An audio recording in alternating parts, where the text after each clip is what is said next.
হযরতে জিবরাইল নবীজিকে এইভাবে হাতটা বাড়াইয়া কোলে উঠাইয়া টান দিয়ে সরাইয়া নিয়ে আসা উহুদ পাহাড়ের মাঝামাঝি নিজের চোখে দেখে আসছি, যে জায়গাটা নিচ থেকে দেখা যায় না, এমন একটা জায়গায় আমার নবীরে লইয়া জিবরাইল ডাকতেছে, রে উহুদের পাহাড়, উহুদের পাথর, দেখ রে আমার নবীর কি অবস্থা।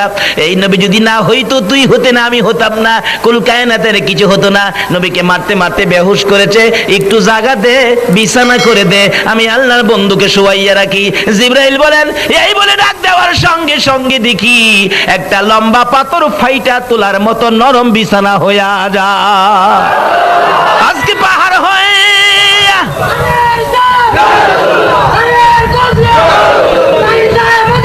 জিন্দাবাদ, পাহাড় হইয়া পাথর হইয়া নবী চিনে গো, উম্মত হইয়া নবী চিনি না।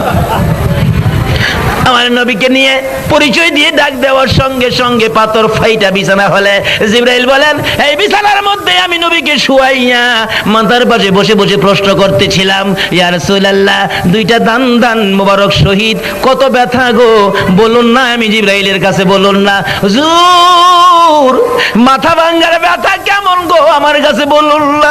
জিবরাইল বলেন, এমন সময় দেখি আমার নবীর দুইটা চোখের পানি জর্জর করে পড়তেছে, ঠোঁট দুইটা কাঁপতেছে, মুখের কাছে কানটা নিরে নবী বলতেছেন, জিবরাইল দাঁত ভাঙ্গা ব্যথা কেমন জিগাইলি, মাথা ভাঙ্গা ব্যথা কেমন জিগাইলি, আমার উম্মতের ব্যথা কেমন জিগাইলি না।